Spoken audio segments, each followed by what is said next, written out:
What is your American dream?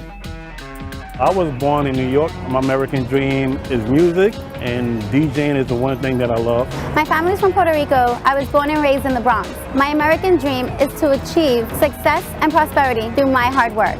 I am from India. I do hope that each one of us realize our own humanity and start helping each other succeed. We are all humanity, and that's the least we should be able to do. I am from Poland. My American dreams be close to my kids and my grandkids, be happy, enjoy daily life. My dreams are very humble. I'm from Suriname, South America. My American dream is to take advantage of opportunities to excel at my talents. Everyone has a right to the American dream.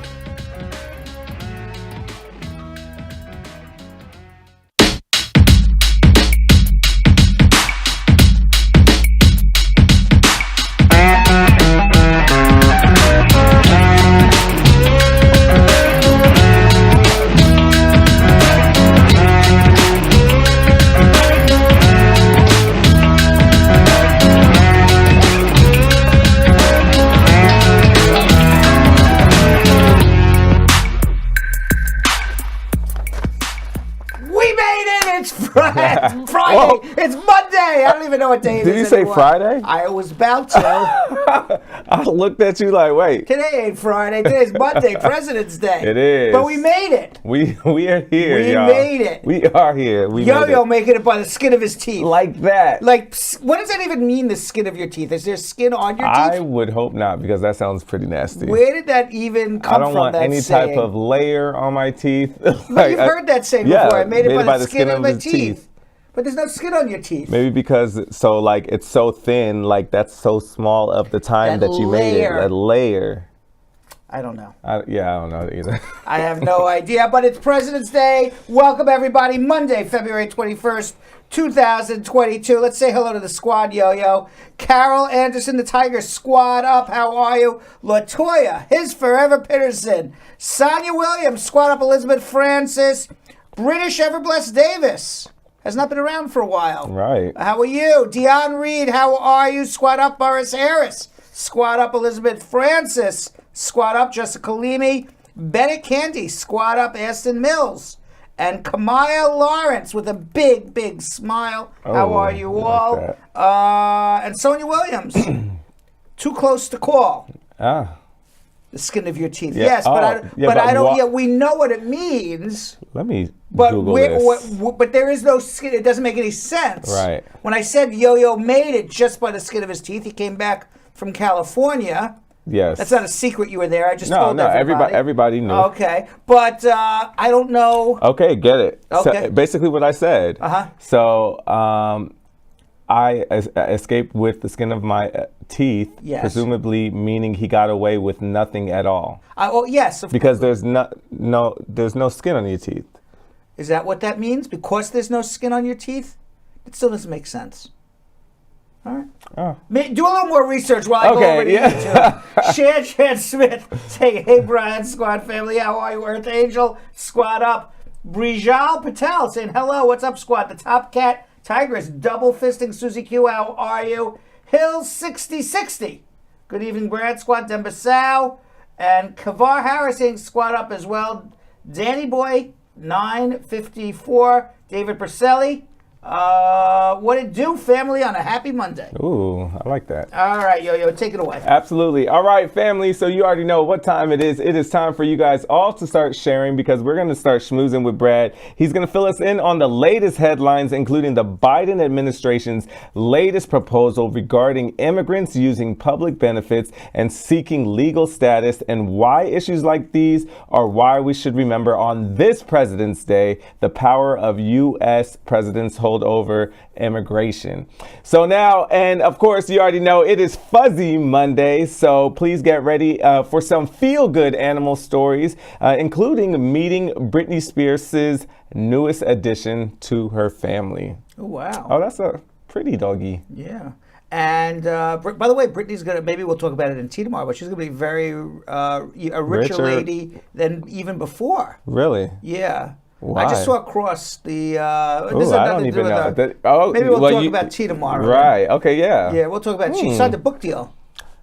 Oh. Yeah, it's going to be a big selling book. That's going to be really good. Mucho dinero. Yeah. But in any event, you can call us at the number at the bottom of our screen, 1-800-529-5465 to get on our show, ask your immigration questions. You can also call it internationally, +1 212-227-8933. Today is President's Day, and maybe because it's President's Day, people are on a 3-day extended holiday, at least certainly here in the United States of America. And we have a lot of open lines, so you can call. All right. 1-800. It's unusual for a Monday. Yeah, get your questions in, y'all. 1-800. Usually by this time we're locked and loaded. We're not. So you can call 1-800-529-5465 +1 212-227-8933.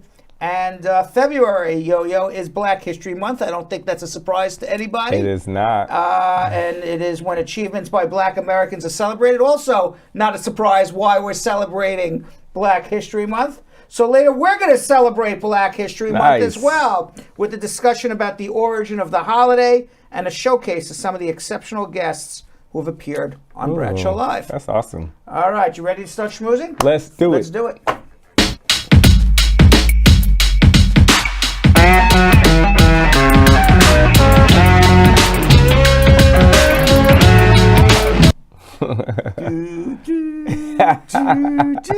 Y'all should see Brad. Yeah, you should see me. I was boogieing before, right? Well, according to a new regulation that was just published in the Federal Register, and you may remember from watching our shows in the past when we always talk about regulations, you have to publish it, give a public comment period. So actually, President Biden, in this particular instance, on the public charge provisions, is actually following the regulations. Okay. He is making a regulation. He is now asking the public to comment on it. He will then take those comments over the next 60 days into consideration and will be making a final rule about public charge, rolling back completely what Donald Trump did during his presidency. Donald Trump, remember, added special immigration forms and said if there was any chance at all that you would become a public charge, your case would be denied. Now, under President Biden, he says that is un-American, and they're only now, based on this new rule, it's not law yet, but will be shortly, based on this new rule, people who are in public housing, such as Section 8, people who are getting SNAP, people who are getting Medicaid, that will not count against you for public charge. So unless you're actually getting a cash benefit, now none of this is cash benefits. These are just either vouchers or lower payments that you would make otherwise, such as in Section 8 housing. SNAP is food vouchers. Medicaid is that the government's paying for your medical expenses. Those are all non-cash layouts to somebody. So if it's a non-cash layout to you, based on these new rules, that would not prevent you from getting your green card. I don't know how many calls on our show that we have. The hardest one that people were having trouble with was Section 8, especially in people who are living in densely populated urban areas where the rents are very, very high, and sometimes your income can't afford to pay the rent. Right. All right, the rent was too damn high. There was even a guy that was who running ran for mayor of New York. Yeah. Remember, he was the rent's too damn high party. He had no solution to it. He got a lot of votes. He had no solution to it. He was just saying what the people Jimmy wanted. McMillan, right? Yeah. He was just posing the problem. The rent's too damn high, and people were like, "Yeah, you're right. The rent's too damn high." I remember but he didn't get any votes. But sometimes the rent's too damn high, and you have to get. And you're working in a job, and you're well above the poverty guidelines. Okay, it's not like you're living in poverty, but the rent's too damn high. Yeah. So you apply for Section 8. Under Trump, and even under Biden, under Biden, Section 8 could be taken into. Under Obama, Section 8 could be taken into consideration as in the totality of circumstances of whether or not in the future you're going to become a public charge. Under Trump, if you were in Section 8, forget it. Right. Remember, negative points against you. Yes. Now, under Biden, Section 8 housing under this new rule is not going, if your spouse is in Section 8 housing, it's not going to prevent you from getting your green card. People in Section 8 housing who are just filing their adjustment applications now, by the time you get your interview, be a year from now, this rule will be into effect. Okay. So anybody who's filing their adjustment applications at this moment is going to have the new rule in effect by the time they show up to their interview. Well, that's a good thing. Which is all that really is, which is really important. Right. We have this 60-day comment period, and then thereafter, we will have this new rule. So it's going to be very few, with few exceptions. Medicaid will be okay. SNAP will be okay. Wow. Section 8 will be okay. That's good. Yeah. The Biden administration is changing course by considering what public benefits would indicate that an individual, this is their theory, what public benefits would indicate that an individual is largely depending on the federal government, and they're going to exclude benefits like food assistance, housing, like we just talked about. Under the new program, the Department of Homeland Security is only going to consider benefits like cash assistance, such as Temporary Assistance for Needy Families program. Homeland Security Secretary Alejandro Mayorkas said in a statement that the 2019 public charge rule was not consistent with our nation's values. Under this proposed rule, we will turn to the historical understanding of what a public charge is. And individuals will not be penalized for choosing access to health care or getting sick. Right. People will not have to choose between having a roof over their head and getting a green card. Yeah. That is not what the United States is all about.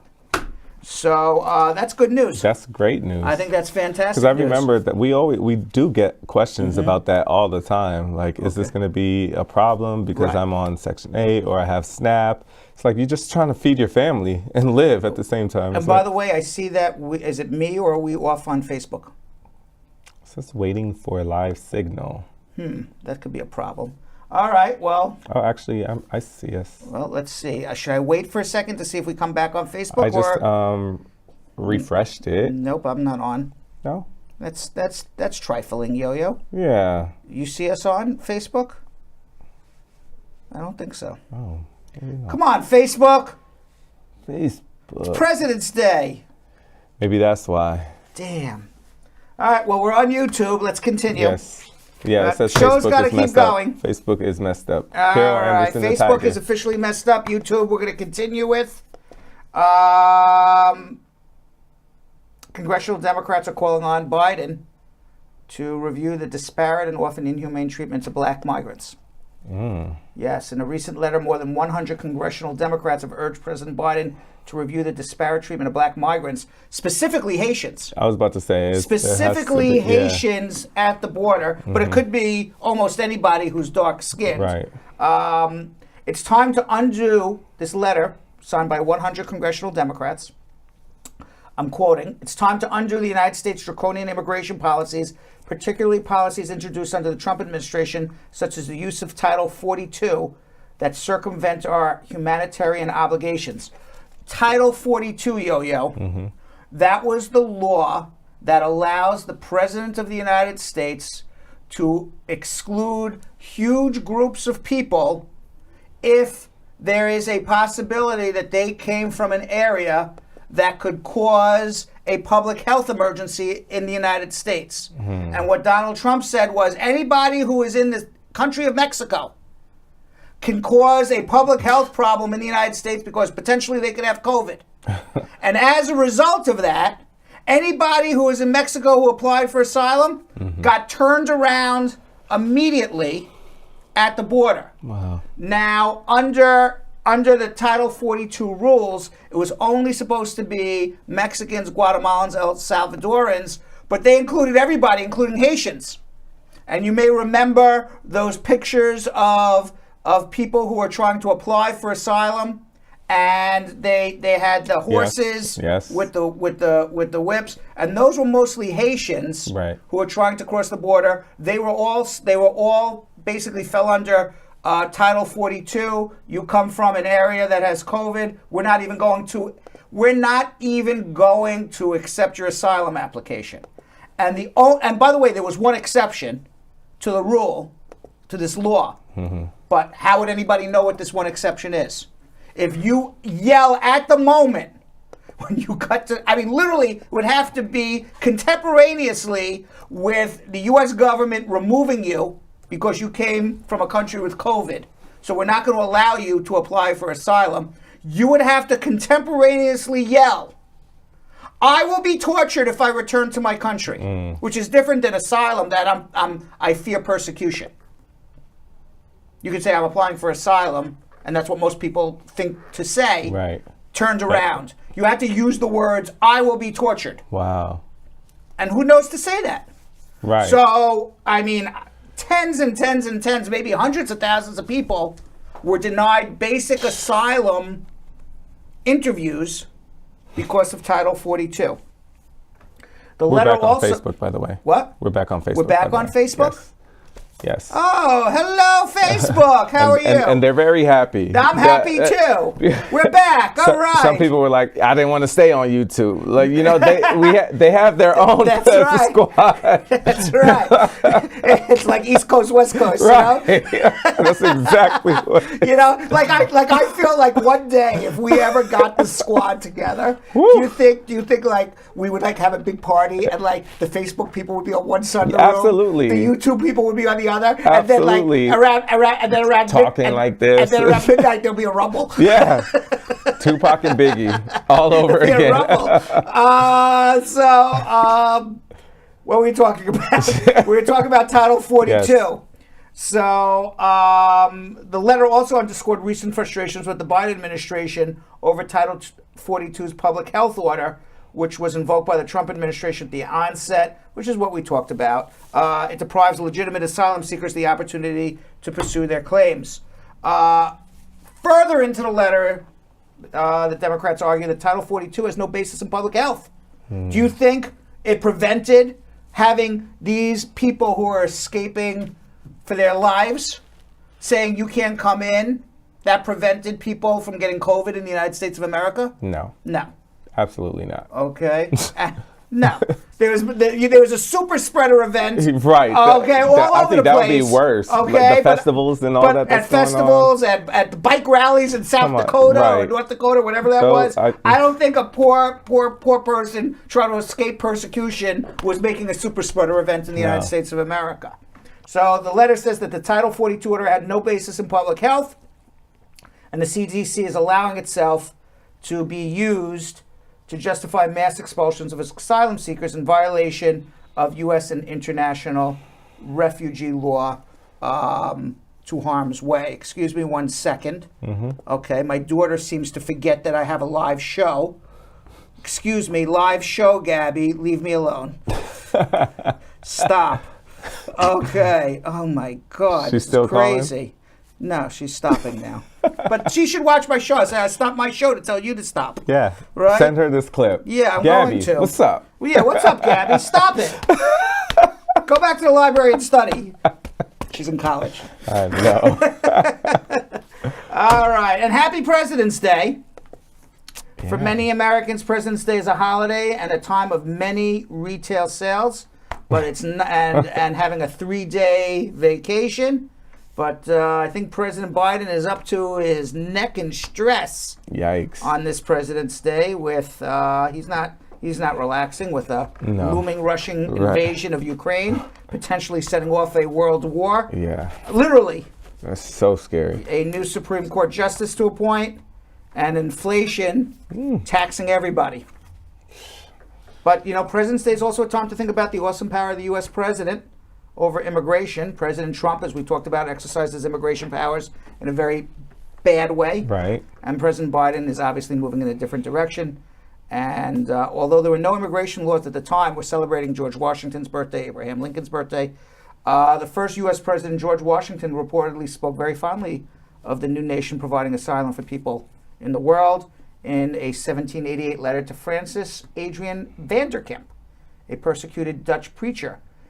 President Washington invited him to immigrate with his flock to the United States. He quoting President Washington, "I'd always hoped that this land might become a safe and agreeable asylum to the virtuous and persecuted part of mankind, to whatever nation they may belong."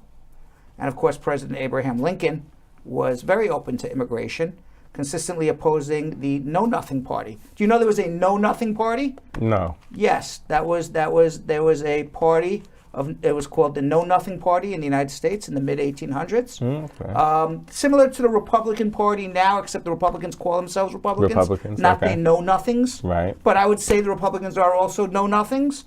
They were a very nativist party. They were more of a white supremacist party. They were against immigrants. They were in favor of slavery.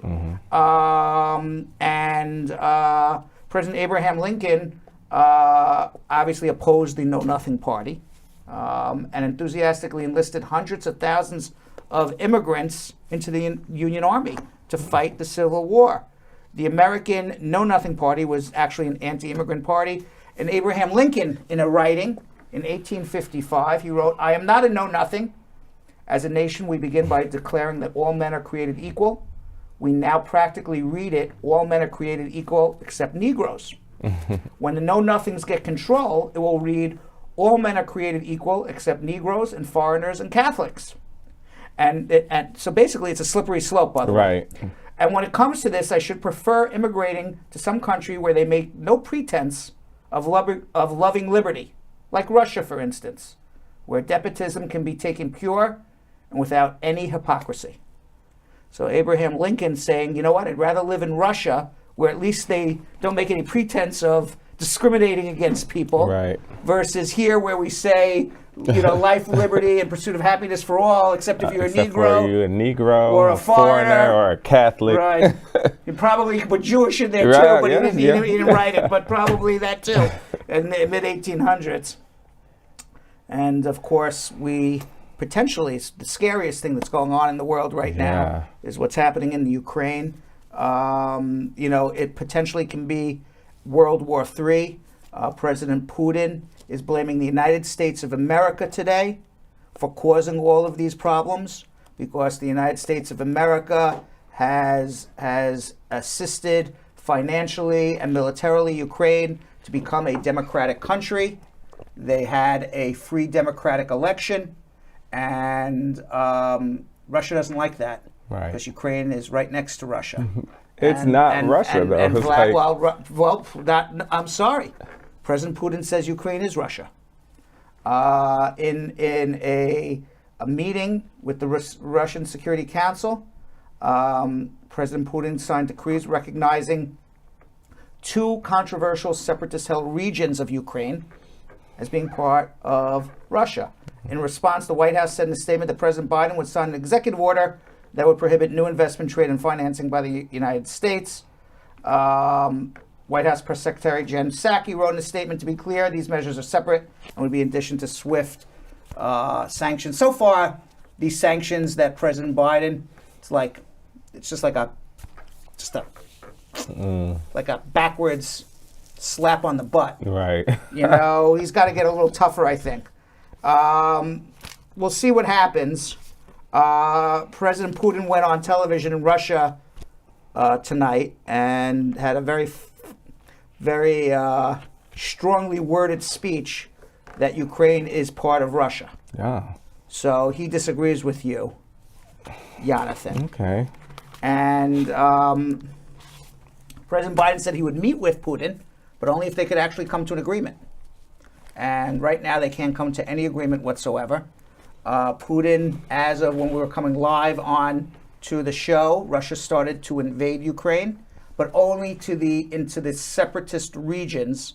There's two areas in Ukraine that border Russia, in which there's a separatist army trying to overthrow the democratically elected Ukrainian government, at least in that portion of Ukraine. Most of the people in that portion of these two separatist enclaves are Russian speakers, but historically part of the country of Ukraine, not part of, ultimately, Russia. President Putin is trying to recreate Russia as a great superpower alongside China and the United States of America. He wants his sphere of influence in Eastern Europe.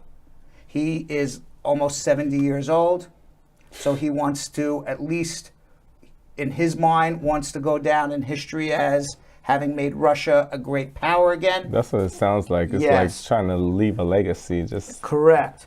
The United States has written to the top United Nations human rights officials that it has credible information that Russian forces are identifying Ukrainians to be killed or sent to concentration camps. If it further invades Ukraine and occupies it. Today, the Kremlin denied those claims. And, it was a very interesting article in the New York Times yesterday that I read, Jonathan, by David Leonhardt. And he said, why is this a little different than other wars? Number one, this is going to be a Russian invasion of Ukraine. It would involve one of the world's largest militaries launching an unprovoked ground invasion to a neighboring country. And we have not seen an unprovoked ground operation into another country since the end of World War II. oh wow. You can argue the United States went and overthrew Panama, Ortega. Maybe that was unprovoked. Maybe. You can perhaps argue Iraq, perhaps, but they were claiming, terrorists, 9/11. Right. That's what I was about to say. Right. I felt like So it wasn't completely unprovoked. But this is unprovoked. yeah. This is one country asserting its dominance over its neighbor. And the goal in Russia invading Ukraine is to expand its dominance, just annex other countries. We haven't seen this in 100 years. It's a voluntary war of aggression. Now, political scientists have also warned for several years that democracy is in decline. And this is also democracy in decline. Here is an authoritarian government. There hasn't been a free election in Russia in 25 years. He's an authoritarian, and he's going to invade a democratically elected country and make it an authoritarian regime. That's what's going to happen. And right now the world's going to allow him to do it because the United States does not want to get into World War III. Right. But, by the way, just so you know, how did World War II start? World War II started with Hitler trying to show his dominance over Poland. And then he got scared and tried to annex Austria. Okay? Then he got scared that, maybe that the British won't like this. And instead of waiting for Britain to respond, he went on the offensive against Britain because he felt Germany wouldn't be able to beat Britain in a war if he waited for Britain to attack them first. What happens here if Russia invades Ukraine? And now they're concerned the United States is going to respond. Are they going to become more aggressive to say, we got to respond first? Right. That's how World War II started. So it's like whoever acts first. It's kind of like you. Yeah, it's like being in a street fight and Yeah. saying, you know what? I'm going to hit you before you hit me. Before you hit me. Right, because I'm going to sock you. That's how World War II started. That makes sense. Yeah. So it's scary because he's going to invade Ukraine and he's going to say, what is the United States going to do about this? Maybe we should go attack them because Russia knows, Putin knows, outside of nuclear weapons, hopefully nuclear weapons never happen, but in a conventional war, the United States would destroy Russia, all of NATO. Without even NATO, the United States would destroy Russia just because of the U.S. air superiority. Okay, the United States has air superiority over Russia. They can fly F-15s all over Russia all day long, okay, without even any nuclear weapons. Add Britain, France, Germany, Russia loses. Right. And I wonder if that's so. Like I was reading, I know very that scary. It is. I was reading that Putin had ordered the Russian troops to maintain peace. What is that? That is an excuse to go in. Yeah. To the Ukrainian enclaves. So there's two enclaves in Ukraine that has a separatist movement. Okay, Ukraine says they are terrorists. One man's terrorist is another man's freedom fighter. Russia says they're freedom fighters. So now Russia is saying we have to move in to these areas to protect our freedom fighters who are fighting for Russia. That's what they're saying. And that's how they're using the excuse to go to That's war. okay. But they're That makes basically invading. That's exactly what they're They doing. are invading a democratically elected country Yeah. and saying it belongs to us. We're going to have to get to Trump and his children tomorrow. It's already 10 after 7. But I did want to talk about coronavirus. 49 out of 50 states don't have mask requirements anymore. 49? 49 as of today, 49 out of 50 states have no more mask requirements. What's the one state that does? Hawaii. Hawaii. Yes, yet over 75%. The furthest one away from Yes, all of us. yet 75% of Hawaiians have received 2 doses. Well, if you're in Hawaii, you're not the furthest. I mean, furthest from us, the 2 of us right here in New York. They've taken very strong precautions. Although 75% of Hawaiians have the COVID vaccine. Governor David Ige told ABC4 local TV that he's working with the state's health department to determine when the right time for Hawaii to lift its indoor mask mandate. Hawaii ranks second to last in the nation when it comes to COVID deaths. We base our decision on science. I think it's time to lift it, Governor. Yeah. And today, international tourists and business travelers began to arrive in Australia for the first time in 2.5 years. Oh, wow. Yes. They just opened? They just opened, bringing tearful family reunions after separations of 2 years or longer, forced by the strictest pandemic measures in the world, maybe Australia, New Zealand. Australia closed its borders to tourists in March of 2020. Wow. And it just now opened. Just now opened. Ooh. Yes. And by the way, enforcement of New York's COVID-19 booster shot mandates for medical workers was supposed to take effect today, but it's going to be delayed at least 3 months amid concerns it would trigger staffing shortages. So although if you're a medical worker in New York and you don't have your COVID vaccine, you will be fired. New York's giving you 90 more days because they got to hire replacements. Wow. Yes. And here's some good news. There's been a lot of new science studies that suggest that 3 doses of a COVID vaccine, and sometimes even 2, is going to be enough to protect people from serious illness and death for a very long time. So now scientists are coming to the conclusion that we may not need that 4th booster for years and years and years to come. John Weary, a director of the Institute for Immunology at the University of Pennsylvania, said, "We're starting to see diminishing returns on the number of additional doses. Maybe people over 65, people at severe risk of illness may benefit from a 4th vaccine dose, but otherwise, in the general population, the 2 doses plus the booster, or your J&J plus the booster, is going to be enough to protect you, not from getting COVID, but will be enough to protect you from not getting sick enough to go to the hospital." And the reason they say that is, I'm not a medical doctor, although I like to play one every so often. I'm a juris doctor, not a medical doctor. But what the scientists are saying is that they've been looking at the wrong immunological response to the vaccines.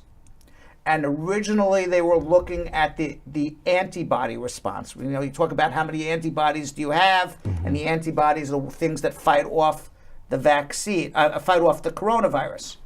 And what scientists are saying now is that after 4, 5, 6 months, the antibodies recede, and that's why people were concerned, what do we have to take a booster every 6 months? That's crazy.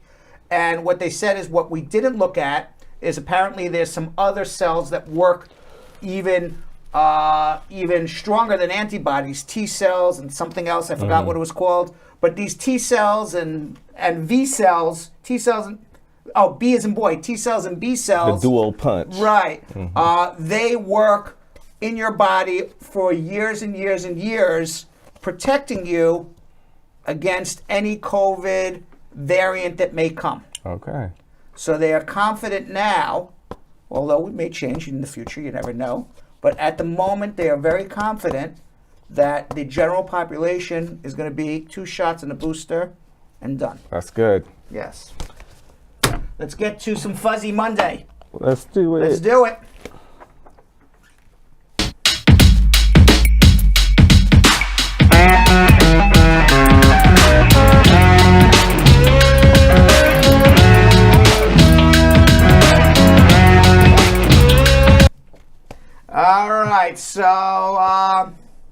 Beginning today, a series of winter storms are going to impact northern part of the United States, mainly from the northern plains to the Great Lakes. And the weather prediction is describing this as a significant winter storm. As of this morning, nearly 25 million people are under some sort of winter storm alert. WPC said a mixture of snow, sleet, and freezing rain may come in 2 waves. So to get everyone in the storm's path who is dreading the snow, we present you with some fun images of animals who can't get enough of the snow as a reminder of how enjoyable it is to be snowed on. Let's see. Let's see. We have some examples of dogs, buffaloes, polar bears, all loving the snow. So for all of you who are getting snowed on right now, let's look at our pictures. There it is. There you go. Happy dogs playing in the snow. What else we got there, Ian? Let's go through all the pictures. The polar bears are happy in the snow. Who else is happy in the snow, Ian? Buffalo. A buffalo happy in the snow. See? There you go. Who else we got? Anybody else? Who is that? What is that? That's a buffalo. Is that a buffalo also? Yeah. See, that's what we got. We got videos, right? Well, we got we got the doggies in the snow. Come on, lots of fuzzy animals love the sno. So while you're miserable in the snow, just think about how happy all the fuzzy animals are going to be. All right. And by the way, this is a story about a guy who shared his car with an enormous spider for the past year. I would have been selling that car. Let's see what happens. What? Yeah. These days, even when Christopher Taylor appears to be by himself out and about in Australia, he's never alone in his car, Jonathan. Turns out for the last year or so, Taylor's been sharing his vehicle with an unlikely co-pilot. That's ridiculous. This enormous spider. That's crazy. Taylor told LAD Bible Look at that. she just appeared one day about a year ago on the dashboard when I stopped at the light. Taylor said that over the many months together, Steve, that's what she calls the name of the spider, he's doubled in size. And while Taylor may have grown used to Steve's harmless presence in the car over the last year, she continues to leave a big impression on those who have not met Steve yet. When I have passengers in my car, they're often startled to scream, hell no. "Spider, spider!" But Steve is great at keeping me alert when I drive. There may come a time, of course, when Steve decides to move back outdoors or perhaps upgrade to a newer model car. But at the present time, Steve and this lady, Christopher Taylor, are sharing the car for 1 full year. It's a woman, it's a man. He wouldn't get rid of this spider. I mean, it kind of reminds me. I grew up watching Charlotte's Web. So it kind of reminds me of that. A little bit. It's a little. It's your friend. Yeah. Well, I mean, Charlotte was a cute little spider. Yeah. This thing looks ugly. And then look, Charlotte actually webbed terrific. Is this spider making anything? I don't know. And look at Charlotte's eyes. Now I'm not a spider expert, but I remember in Charlotte's Web that Charlotte dies at the end of the year because spiders only last about a year. That actually was really sad for me as a child. I think that Steve's got about a year to Yeah. Well, Steve's probably in old age already. Steve the spider. Oh. Yeah, but that thing's way too big. I'm sorry. Yeah. How's Steve eating? I don't know. How does spiders eat? I don't know. All right. So we have 2 more. Do you want me to do one in the left or right hand? Left hand. Left hand. Britney Spears. Oh, yes. Is welcomed a new dog on February 16th. The superstar shared a video on social media of her newest addition, Sawyer, an Australian Shepherd. Spears shared an Instagram video of. Oh, that's a cute dog. That is a cute and a rich dog, y'all. Yeah, that's a very rich dog. Spears posted, "Geez, can you have 2 loves of your lives? Because he comes in second. I found him in Maui like a dream and took him home with me and immediately." It's funny. He doesn't talk back, but it's like he understands what I'm saying. Oh. Yeah. So apparently Britney Spears talks dog. Yeah. Yeah. Lots of people talk dog. A lot of people do. That is a really That's cute a very dog. cute dog. Looks like her. But if you put a lot of fuzz on Britney Spears' face, oh my God, this dog looks like her. with blue contact lenses. All right, so that's our fuzzy Monday, yo. All right, we got to get to TikTok time. In this edition of TikTok time, I answer questions ranging from deported parents to work permits and green cards. Let's watch. I assume you're a United States citizen. You would file for your parent. They would need a waiver to re-enter after deportation. They may need a waiver for criminal activity, misrepresentation. I don't know why they were deported. They may also not be eligible for waivers, so it's fact specific. That just means that they moved your case to another office just to kind of balance out the work from one office to the other. Don't worry about it. Your application is received and being processed. First of all, if you file an adjustment application, you should be entitled to a work permit, so I don't know why you don't have one. Number two, if you're working undocumented, under the table or whatever, that is not a bar to getting a green card if you're married to a U.S. citizen, so you're okay either way. Joint application for an I-751 is taking anywhere from 12 to 24 months, depending on whether or not the interview is waived. If you're at the 3-year mark and you're in a bona fide marriage, file for naturalization. It should make it go a little faster. Good luck. Before we get into our meat and potatoes, I have a public service announcement, Yo-Yo. Danny Boy 954 is officially single again. Oh! According to the comments. According to the comments on YouTube. Very juicy, actually. So anybody interested in meeting a great guy, just DM Danny Boy 954. He's young, he's single, he's looking to mingle. Right, there we go. All right, let's go to our meat and potatoes now, where you got immigration questions, I got your answers. Let's do it.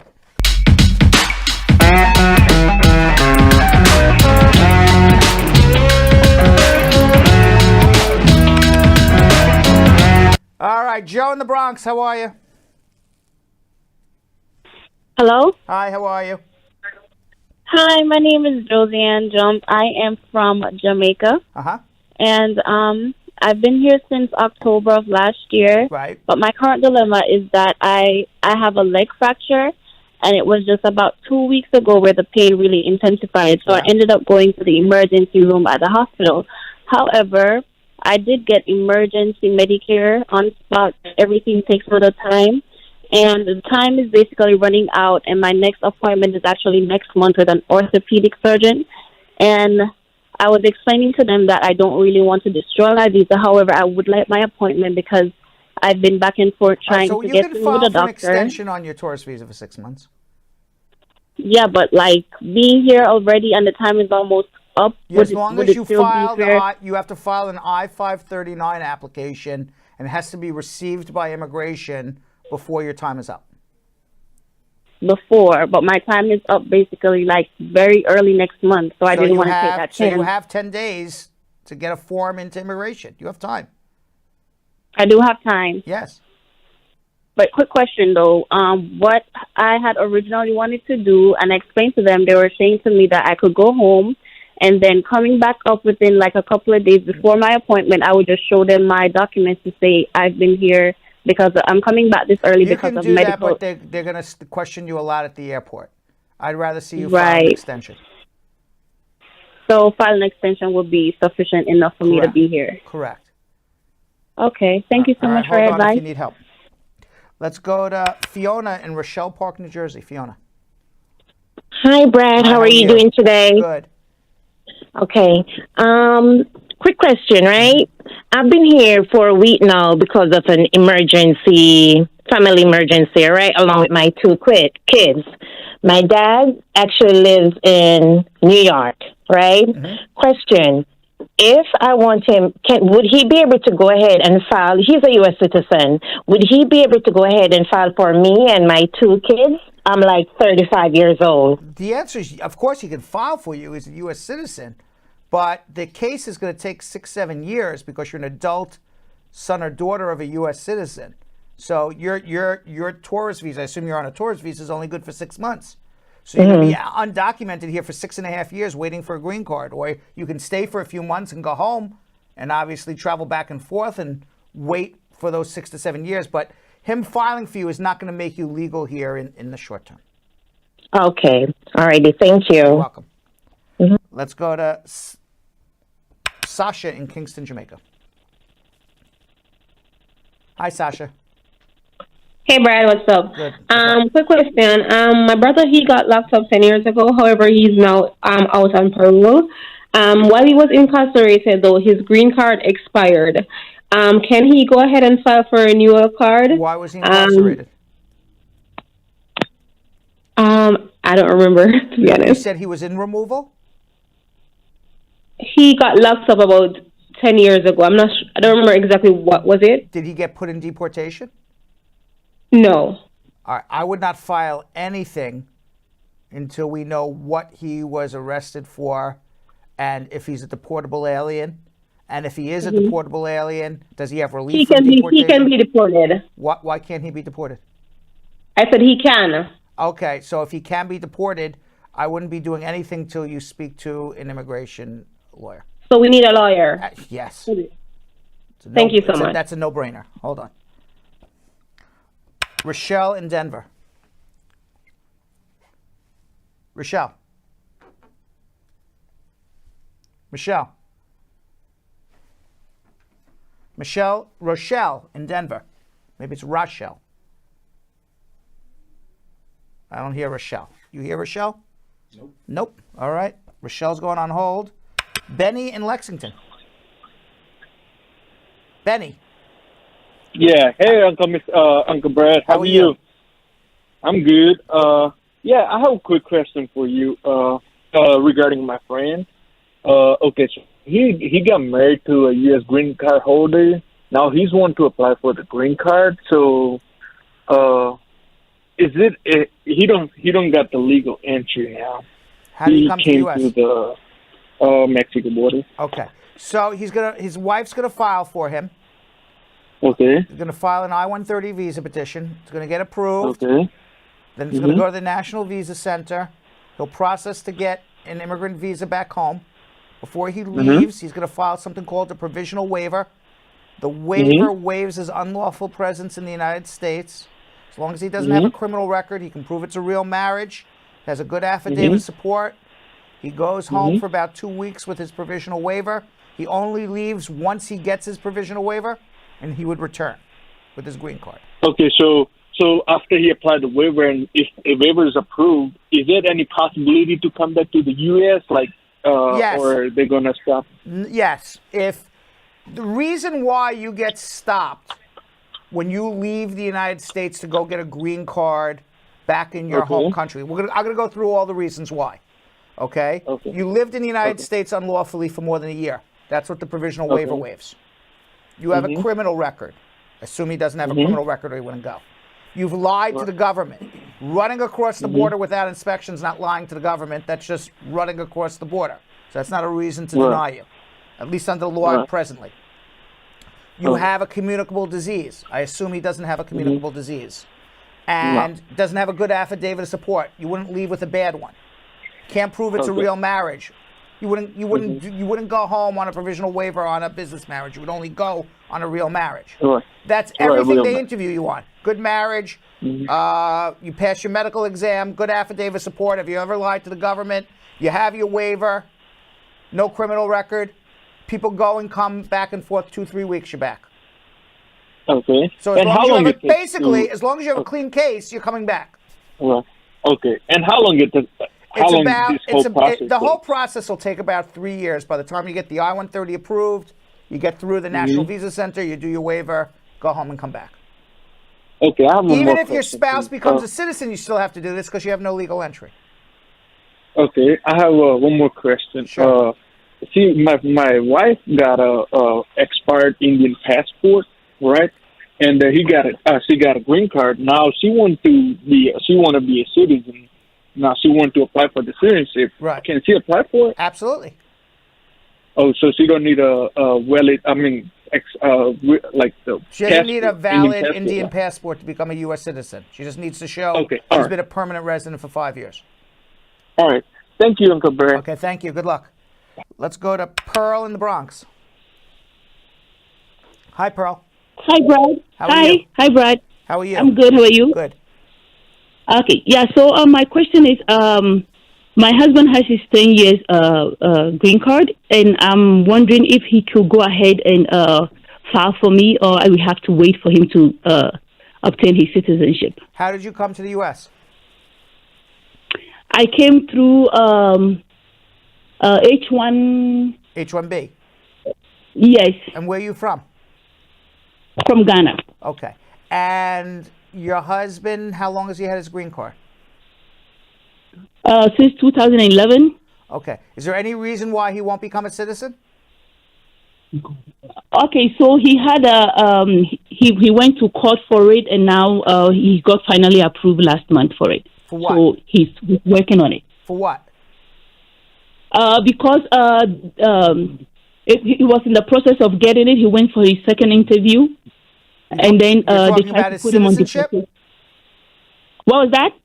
What are you talking about? His citizenship? For the 10 years. What are you talking about? Are you saying that your husband has already filed for his citizenship? No. So what he's court are trying you to referring to? Put your husband Okay, on. so Put your after- husband on. Put your husband on, Pearl. Okay. All right. Hello? Sir, have you filed for your naturalization? Not yet. Okay. What court is your wife talking about? Were you arrested at one point? So, when no. When I had the 2 years, I applied for the 10 years, but it was in court proceedings. I understand. You were in removal.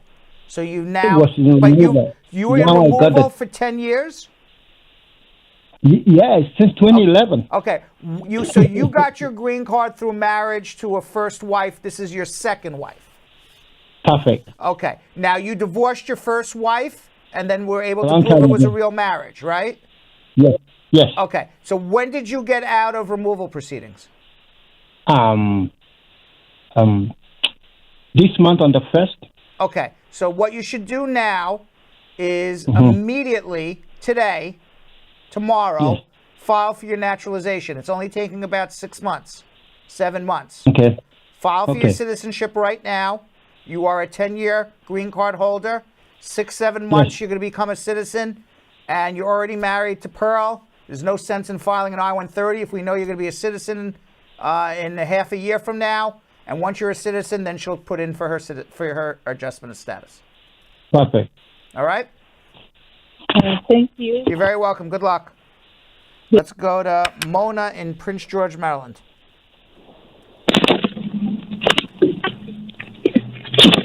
Hello. Mona, how are you? I'm good. What's going Okay. on? My thing is, I'm from Jamaica, and my father filed for me in 2008, but the petition was sent to Kingston. But I was over here already, and I'd already overstayed on my visa, Right. and I didn't return because I was told that I would be held and not be able to return if I returned to pick up the green card. Uh-huh. So I was wondering if I could have it transferred here. Okay, how long ago was your interview in Jamaica? I think 2019, but the lawyer that was dealing, we got all of the paperwork late because the lawyer that was dealing with the case passed away. So who's telling you not to go? Family members? Okay, so you have not spoken to another lawyer? No, because the lawyer that was dealing with the case passed away, and All right, we were so not able your to get the mistake is listening to family members. Oh. All right. All right. Number one, I don't know if your case is still even active at the U.S. Embassy. Most likely it's been destroyed because you never showed up. What you Okay. should have done back in 2019 is file for a provisional waiver, which is what I talked about with Benny from Kentucky 2 calls before. Question for you. Your dad, who's a U.S. How old are you? I'm 45. Okay. Your dad, who's the U.S. citizen. I know he's a citizen now, but Yeah. I assume he was not born in the United States of America. He got his green card at some point in time. Yes. Who sponsored him? I don't recall who sponsored him. How did he get his green card? Do you know? He got married. So you do know who sponsored him? His wife. Yes, but I've never met her. Okay. Was she a resident or a citizen? She's a citizen. Okay. And she never filed for you at any time in the history of life? No. Okay. Where's your mom? She's in Jamaica. She never tried to get a green card here? No, she didn't. Okay. And in 2008, that's the first time your dad filed for you? Yes. Okay. So we need to see what happened with this case, hopefully revive it. You need to do a provisional waiver, get the provisional waiver approved, go home and come back. That's how you're going to get your green card. Oh, provisional waiver. So how do I go about getting that? You hire a good lawyer. Hold on one second. Let's go to Alfredo in Newark. Alfredo. Hi, Brad. Hi. Okay, my question is, I am into the removal proceeding in Newark Court, Yes. and I have an approved I-360 Special Immigrant Juvenile. Fabulous. How old are you? I'm 24 years old now. Was it approved before you were 21? Was it filed before you were 21? Yes, I filed before I was 20 years old. Okay. But now I'm 24. So why are you still in removal? Because I applied for asylum, and when I went to that interview, I didn't. Okay, so what you need to do is you need to recalendar. You shouldn't be moving forward on your asylum. You have an approved SIDG. You're immediately eligible to adjust your status. And you need to tell the judge this and adjust your status and forget the asylum case. The asylum was denied, and they placed my case in court. So now I have a court coming up on August. Okay, you need to listen to me. Okay. You need to not go forward on your asylum case and tell the judge you have an approved special immigrant juvenile case and you are immediately eligible to adjust your status. Okay. That is what you're going to do in August. Nothing else. Hold on if you need help. It sounds like you do. Nina in Toms River, New Jersey. Hi. Hi, how are great. you? How are you? Good. I have a question. I hold a visa. I came in USA on 12th of December. Where are you from? My visa from New Zealand. New Zealand. Okay. So, yes, and it expires on 11th of March. Okay. So I'm going to leave country 10th of March, and I'm wondering, would it cause any problem on my future arrival in USA? Because you stayed 90 days, you're asking. Yes, I did have 90 days. If you stayed 90 days, you really got to stay out of the country for a long period of time before you come back again. Okay, and do you know, So a is long there period any of time general... would probably be a year. Or close to it. A year. Yeah, or close to it. Okay. Okay, so year I need to stay outside of or USA. stay out at least for 9 months. But you have 9 months. you have to be predominantly somewhere else and not in the US. You can't come here for 90 days, even go home for 90 days, come back for 90 days, go home for 90 days, then you're living half your life in the United States of America. That's not visiting. Okay, So you got to be in a majority of your time somewhere else. Okay, I mean, there's no around hard 9. and fast rule. You know, a year, but if you're desperate to come back, 9 months, but stay out for a long period of time.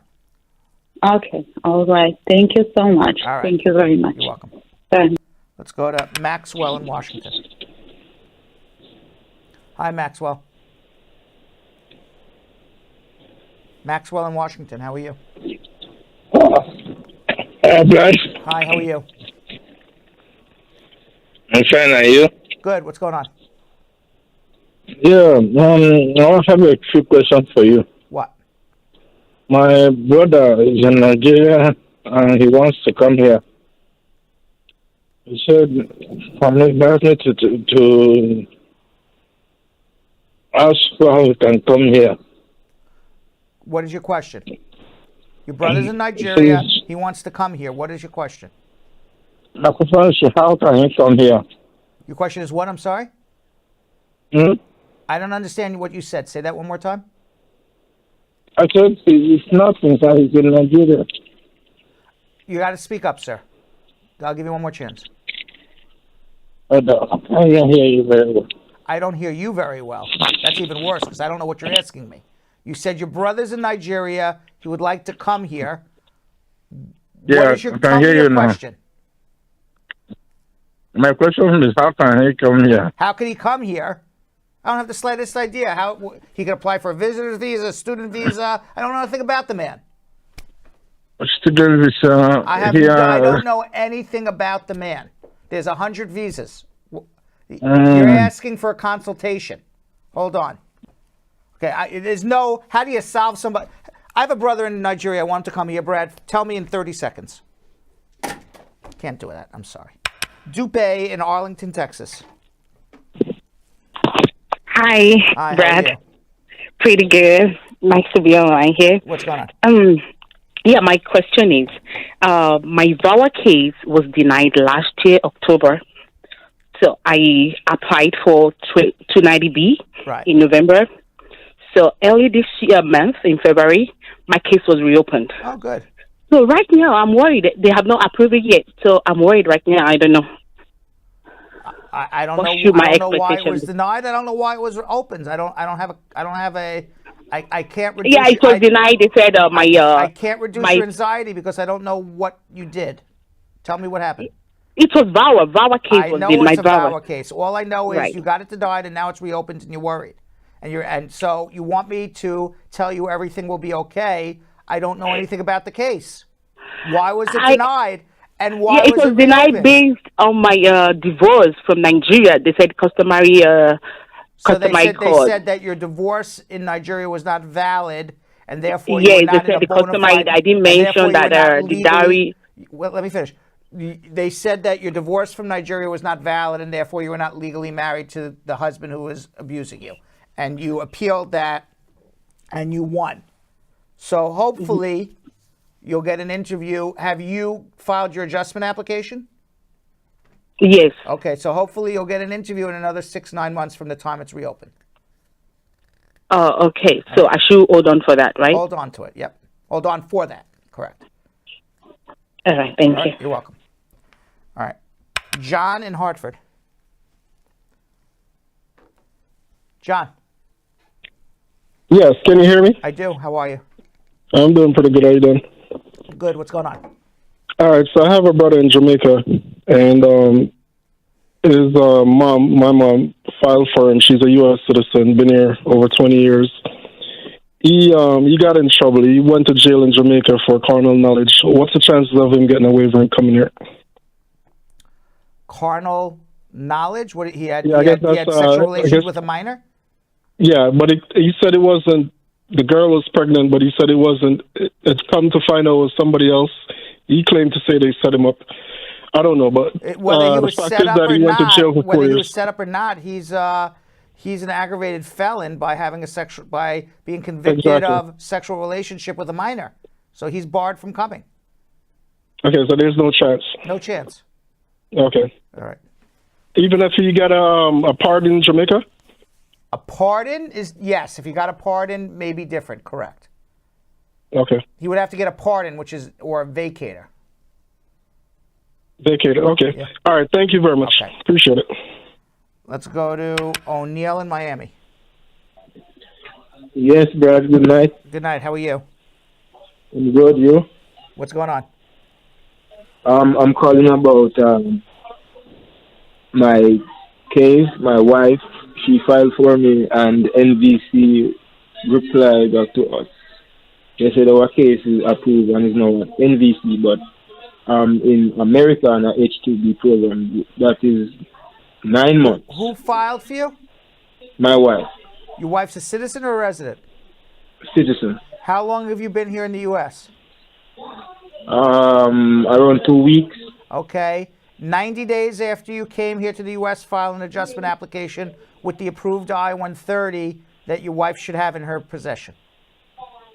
Then, Oh, when so, you file the adjustment, write the NVC saying you're adjusting your status. Wait 90 days. So wait 90 days, then I reply to NVC. So I That's don't not do what I anything, said. don't pay It's any not fee what or I anything. said. It's not what I said. I will repeat it again. And then Yeah. you can keep watching this over and over and over again till it sinks in. You're going to wait 90 days from the time you entered the U.S. Your wife has an approved I-130 visa petition. On day 91 or sometime thereafter, but not before 90 days, you are going to file an adjustment application with that approved I-130. When you file the adjustment application, you will simultaneously write the NVC and tell them you are in the U.S. and adjusting your status and to transfer the file to the local USCIS office. Okay. Hold on. Mark in L.A. Hi, Mark. Hi, Brad. Hi, Brad. How are you? I'm good. Liquor show, man. Thank you. All right, I have a quick question, Brad. Sure.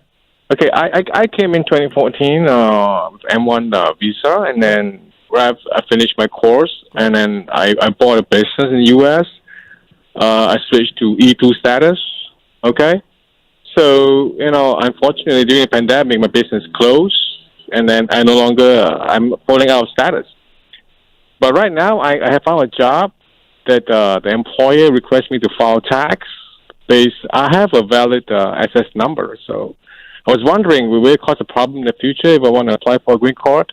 If I file tax, Well, using the valid. You are out of status right now.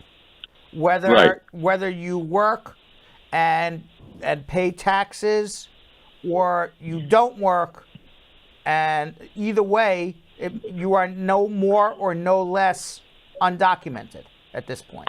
Correct. If you have a job and your employer is willing to employ you and it says use your Social Security number to file taxes, by all means go do it. Your taxes will go through. And if anything, you're following the law by working and paying taxes. So if anything, you're helping yourself, not hurting yourself. But you're not making, by you working undocumented and paying taxes, doesn't make you more undocumented, or, undocumented is undocumented. Right. So my answer is go work and pay your taxes. Not hurting you. Yeah, because I have a son. He's born in USA, so he's like 21, 2 years time. So then he you're could sponsor me. For 2 years, and if your U.S. citizen's son files an adjustment application for you, the fact that you worked undocumented does not prevent you from getting a green card. Okay, thank you very much, Uncle Brad, and I love your show. Appreciate you. Okay. Thank you, sir. Thank you. Thank you. I think he was happy at the end. I answered this question. Pamela in Atlanta. Hi, Brad. Hi, how are you?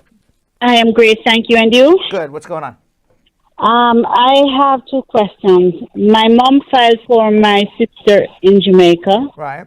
And that was 2008, but she's married with 2 kids, adult kids.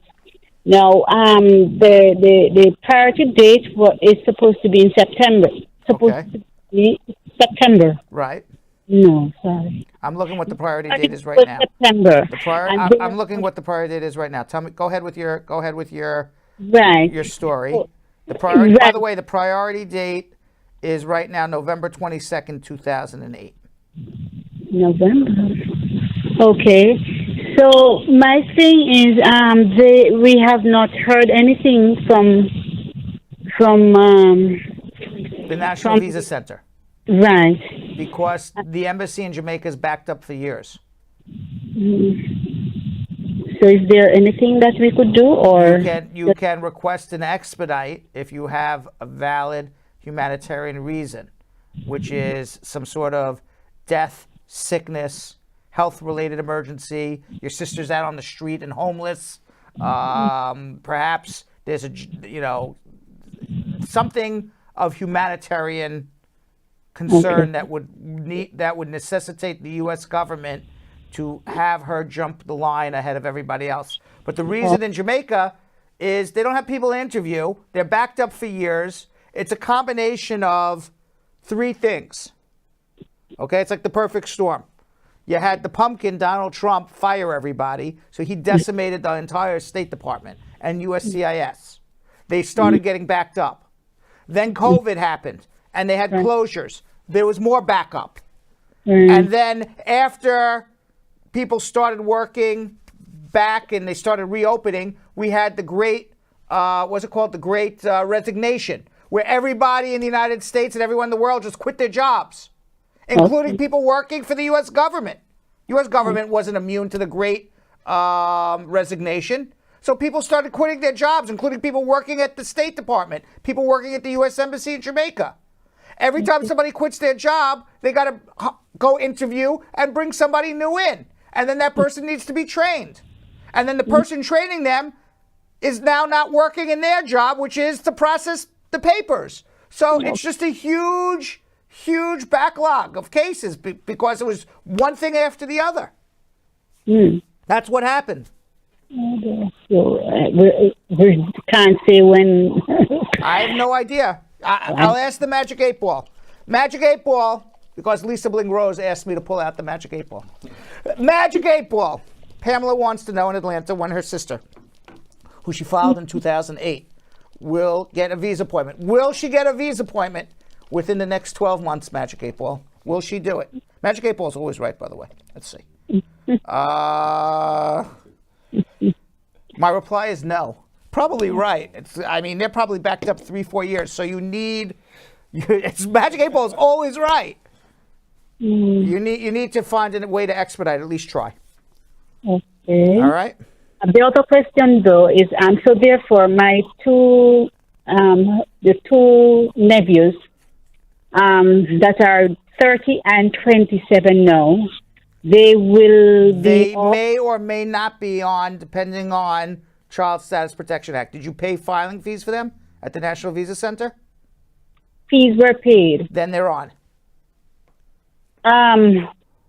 You mean when that fee If is... they paid the fees, that means they're under the Child Status Protection Act. And once you pay the fees, they're protected for life under it. Okay. If it was not paid, could it be paid now? If they didn't request the payment, then it's probably not. You would have to argue that they should have requested the payment. I don't have the records in front of me to say one way or the other whether they're correct or not. So you would need to have a consultation with me to review the records to see if they're under the Child Status Protection Act. Okay, so how do I put in there? Hold on. All right. And by the way, if you did not,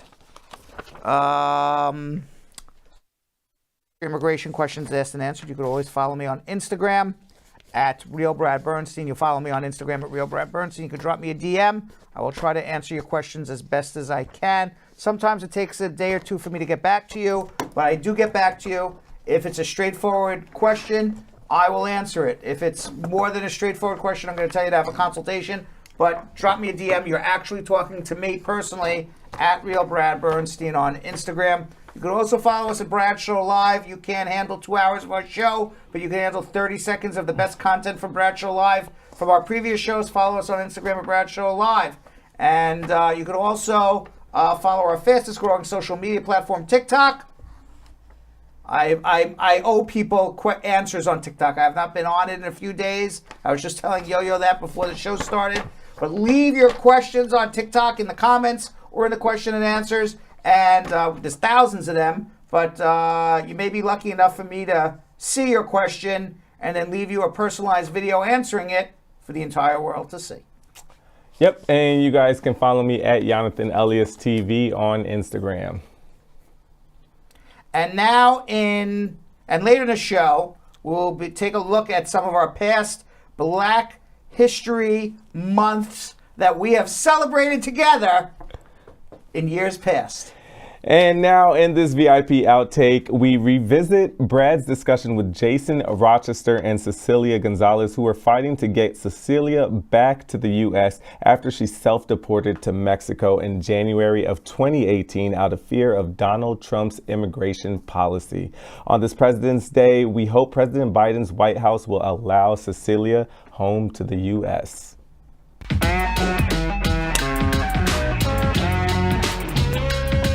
By getting your story out there as much as you can, you are doing the best thing possible to try to get this approved. And I'll tell you why. Because if you do a poll of America, do you think people who get deported should be able to return to the United States? And that was your poll. Most would say no. If you got deported, why would you come back to the United States? If you say American voter, do you think that a woman who never committed a crime, who is married to a U.S. citizen, who for 15 years and has a child who is a cancer survivor and is being separated from their spouse, do you think that this couple deserves to live together in America? Everybody would say yes. So it's about really painting a picture rather than just a one sentence, if you got deported, you don't come back. Okay, because there's a lot of layers to immigration, and it's very easy for somebody to say, kick them out or keep them out. But when you start peeling away all of the layers of immigration, that's when people say, that's not fair. All right. What do we got now? Social media check-in. Yes, you got we do. issues, problems, and questions? We got some answers for you. Let's do it.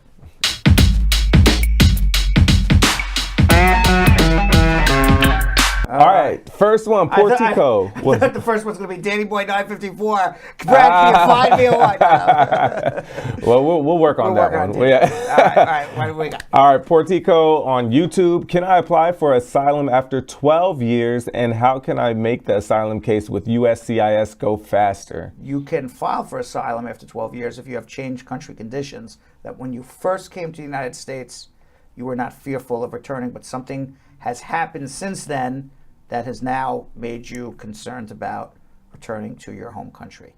Okay, Annalie Parker on Facebook. My friend is on an F1 student visa and is in legal status. Her boyfriend migrated to the U.S. 3 months ago. His dad filed for him, so he's a green card holder. Can he file for her, or does he have to wait a while? If he already got his green card, he can marry her and file for her immediately. Bennett Candy on Facebook. If someone holds a B1, B2 tourist visa in Jamaica and is engaged, do you think their partner will be offered a visa easier? Maybe, yeah. Osaiki Dio Gratias on Facebook. My wife uses marijuana and she has been in and out of the mental hospital and also has been arrested 3 times. Will I have an issue when she files for me for a marriage-based green card? As long as you live together in a bona fide marriage and you can handle her smoking and her mental issues and her arrest issues and it's love, then why not? Lilith Kachatrian on YouTube. If the stepfather is applying for a stepchild, with which evidence needs to be provided with the forms? That you married the biological mother before the 18th birthday. AQ Eon on YouTube. I'm from Connecticut. I'm about to file for my green card, but I'm getting WIC for my kids. Will that prevent me from getting a green card? As of today, no. Yeah, see, I remember I said we always get those type of questions. Yeah. All right. Chris Kelly on Facebook. How many years of tax returns must one show in order to become a citizen? 5. Hill 6060 on YouTube. Brad, when you file your I-130, how long do you have to file the additional documents like the I-864, 765, 485, and I-31 when adjusting your status? You file it all together. If you don't, you're not adjusting your status. Oof. Teresa Carey on Facebook. My daughter is 20 years old. She got her green card before she was 18. Her dad was a U.S. citizen before she was 18. Can she still file for her citizenship? She doesn't need to file for her citizenship. She's an automatic citizen as long as she resided with the father in his legal and physical custody before her 18th birthday with a green card and the father was a citizen. Judith Primo on YouTube. I did my fingerprints on August 19th, 2021, and I sent all my other documents too. On October 12th, they sent a reply saying they will receive it. How long must I wait for a work permit or an interview? I don't know what she's filing, but assuming it's an adjustment application, it's about 6-8 months. Senior Designer Edition on YouTube. I'm in an F1 category with an unmarried child over 21 of a U.S. citizen. My priority date is 2016, but I have my son who's turning 20 years old in May. Can I put him down as a derivative child? Of course. Share on YouTube. Are we required to file? By the way, wait, on that last one, who's filing for that person? F1 category with an unmarried yes, child. F1, yes, okay, yes. Yes. Okay. Share on YouTube. Are we required to fill in every single address when doing the I-485, including the temporary address that you stayed when you arrived in the U.S.? On the I-130 for my U.S. citizen husband, where they asked for his ex-wife's name, do I put her current name or her name before she was married? So that's 2 parts. Her current name, try to put every address you lived in. Sunita Singh on YouTube. While waiting for the actual U visa, what about BFA? When is it likely we'll get the work permit? We applied for the U visa in 2018. You can request them to review your case now. You do it in letter form. It's Apple Pie on Facebook. Can you explain how the age out process works? How is a person still qualified under the child protection status for a family-based petition? Well, it depends who's sponsoring. So if it's a U.S. citizen parent filing for a child and the child's under 21, as soon as that I-130 is filed, that child's age is locked under 21, even if that child turns over 21.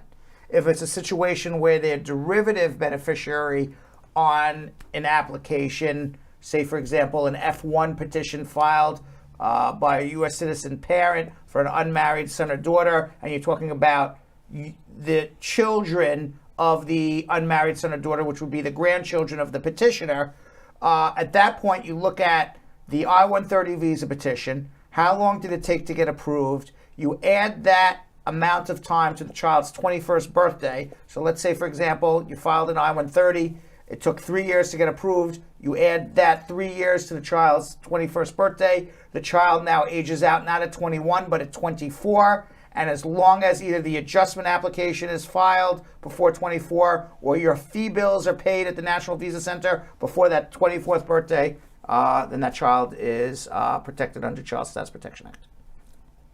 Okay, Brad, this is from Sege Williams. My cousin was living in New York and he was in a fight with a guy. The guy got stabbed and he died. My cousin was locked up for 10 years. While he was incarcerated, his green card expired. Now he's out on parole. Should he file for a renewal for his green card? Will there be an issue for him? Do you think this case needs a lawyer? Yeah, sounds like your cousin's an aggravated felon for multiple reasons. One, he killed somebody. 2, a crime of violence, and he spent more than a year in jail. I'm surprised he's out on probation. They didn't deport him. All right. That's it. Oh, that's it? Yep. All right. We end on that one. Yes. Okay. February is Black History Month, and this month is an annual celebration of achievements by Black Americans and a time for recognizing their central role in United States history. The theme for 2022 focuses on the importance of Black health and wellness. Bradshaw Live wishes everyone a happy, healthy, and thought-provoking Black History Month, and we celebrate with a discussion about the origin of the holiday and a showcase of some of the incredible guests who have appeared on the show throughout the years. Let's watch. Happy Black History Month! Yeah! Jonathan and everybody out there, to all Americans, whether you're Black or not. Yeah! Happy Black History Month, because we're all American, and quite frankly, what a contribution Black Americans have made to our society, right? Absolutely. And deserves a month, deserves a full year, deserves a decade. Yeah, there you go. Right? Why Absolutely. not, right? Do you know, by the way, Jonathan, or maybe you read this card? Let's go ahead and try and see. Did you read the card? I did not read the card. Okay, because honestly, I'm going to tell you the truth, and I feel I'm a learned man. Okay. But I didn't know the answer to this until I read this card. What is it? Do you know why? If you ask me why is Black History Month celebrated in February, I wouldn't know, because I would first think, well, Martin Luther King Jr., but his birthday was in January. So and he died in April. And he died in April. So why February? And I guess my only answer would be because that's how it was decided. Right. But there has to be a reason behind it. Do you know? I don't know the reason. I didn't know either, but according to this card provided to me by Groundhog Sam, he's given me all the information. The answer lies with eminent American historian Carter G. Woodson, who pioneered the field of African American studies in the 20th century. So he was the one who actually started studying Black American history. Before that, there was no such thing. You know, there was no, you go to college and you're like, oh, I'd like to learn about Black American history. Well, sorry, there is no course on it. Right. So he was the one who started it. It was inspired by having attended a 3-week national celebration of the 50th anniversary of the emancipation in 1915. So 50 years from the emancipation of slavery from 1865. And Woodson joined 4 others in founding the Association for the Study of Negro Life and History.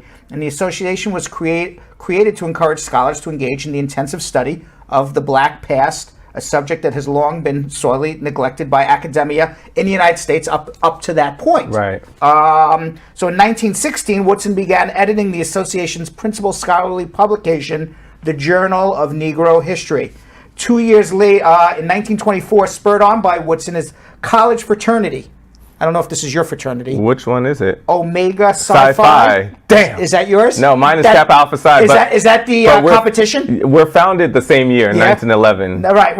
Okay, so Omega Psi Phi introduced Negro History and Literature Week. Wow. Yes. So 2 years later, determined to bring greater attention to African American history, Woodson launched Negro History Week in February 1926. Wow. It is also February February is also the birth month of President Abraham Lincoln, who issued the Emancipation Proclamation. Yes. And African-American abolitionist author and orator Frederick Douglass, who was born on February 14th. So in all combination of all of that, it was determined that February would be the best month to celebrate Black History Month. Yeah. Now, in honor of Black History Month, we put together a compilation of guests we've had on our show who deserve to be honored for their contributions to African American culture and to society as a whole. Let's watch. I am the Black man, intelligent, strong, and proud. From this day forward, I pledge my life to the continued development of myself, my family, my community, and to the total and unconditional liberation of my people. We will succeed. I'm the Attorney General of the great state of New York, and I'm here today to talk about gun violence. I've been here many a day, and I'm tired of vigils, I'm tired of candles, I'm tired of prayers. It's time that we take action. As an entrepreneur, you just toil away and hope that one day something will happen, but you never know how close you are to making that difference. So my advice to anyone who's listening to entrepreneurship is to stay focused, stay committed, and just keep pushing. Now the Gullah Geechee heritage, which came from our ancestors, the Africans who came over, who were rice growers from the west coast of Africa, they were the ones who were responsible for actually the economic development of the United States of America. While my family is third generation from the village of Harlem, my family also hails from the Commonwealth of the Bahamas. The Caribbean Day Parade historically started here in the village of Harlem, so the interconnectedness between that which people from foreign shores have done and contributed to this community is absolutely outstanding. One of the reasons we started this event is that most African or Caribbean merchants, if they go to other street festivals, don't get the amount of revenue, don't get the amount of attention. And the way we organize this particular event is to draw a large enough crowd so that merchants actually make a sufficient living and income. It's critically important that everybody be able to celebrate their culture, but even more important, obviously, this is the 50th anniversary of the African American Day Parade. The Orange Man trying to spread orange madness. It makes it even more important. New York Times just put out 1619, the expose of what this country is, how it was founded. And you really see that this country wouldn't be this country without the contributions of African Americans. In Brooklyn, 47% of Brooklynites speak a language other than English at home. That's why it's so important with Brad's show. Educating immigrants is so important when you look at Brooklyn, because so many people are there that come from different places, particularly Spanish-speaking community. So this is very important. And when you march down 5th Avenue or 6th Avenue with your parade, you are saying to America, we want you to recognize that we exist. And we're not going anywhere. All of us come from somewhere. And I say to people all the time, when people tell you to go back to your country, you tell them you'll go back when they go back to theirs. Because no one started out here but the indigenous Indians. You don't ask to sit at the seat of the table. You kick the door in and say, I'm going to sit here, and if you like it or not. You fought for your right to do so, and that's what I'm telling the immigrants to do as well. That's how the country is built. It's immigrants who built this country. Even my great-great-great-great-grandfather is among them. That is where we follow up. I'm here to better our lives. It's an opportunity country. That's all, America. Lo malo was a colloquial term. It was a term frequently used. And what I told her was, this will stop with you and I. All right, happy Black History Month. I don't know if you noticed, but Mayor Eric Adams a fan of Brad Show Live, right? He knows what's up. Right, when you interviewed him, he knew what Brad Show Live was. Yeah, of course, because he was like, oh, Brooklyn? Yeah. Of course we know. Right. So, yep. All right, you ready for speed round? We're doing 10 questions. We're raising the bar in 50 seconds. Who's the one who said that in the comments? 9 wasn't enough. Now it's 10. Y'all stressing me out even more. I got you. All right.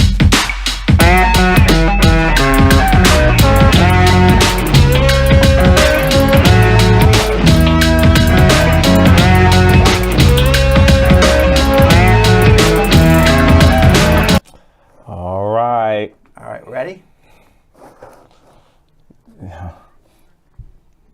How long does it take USCIS to approve I-131? At least 6 months. What does confirmation DS-260 mean? It's DS-260 is a State Department form. How's the wait for the results of N400 application? The wait is at least 6-9 months. Can an international student on F1 apply for 485? Yes. When do you think Cameroonians will be granted TPS? I don't know. When can I file for citizenship after I get a green card through asylum? 5 years later. Do I have to change my last name once I get married? No. Can I visit my home country after I receive a green card through asylum? No. After I adjust my status, will I be able to travel? Yes. Do my parents get automatic citizenship if I join the military? No, but you can file for them you can become a citizen in 1 year and you can file for them after. Who said we couldn't do 10? Wow. Who said we couldn't do 10? Who said we couldn't do 10? Now the comments are like, let's do 12. No! 12 Listen. 50 seconds. Let's get a couple of these. All right, let's just Who said that was... Wow. Felt like the mouth was going to be faster too. Yes. The coffee's hidden. Jonathan said while they were doing the car, the little graphic, he goes, "Who decided 10?" Right. He says, "Maybe we should do 9." I said, "No, we're doing 10." You sure did say that. Yes. See, you have faith in us when I That's did right. it. Thank you, Brad. All for right. having faith in us. Comments of the day.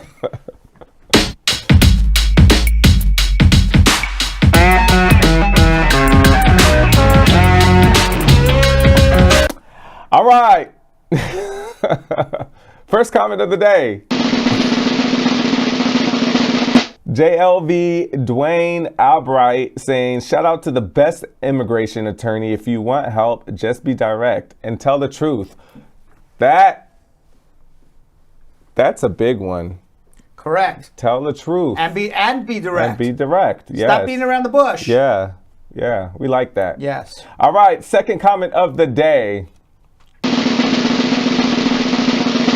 Of course, comes from Carol Anderson, the Tiger, saying, why not use Brad? What sense is it calling, asking questions? Just use the responsible and capable lawyer, Brad Bernstein. It is the best thing for you.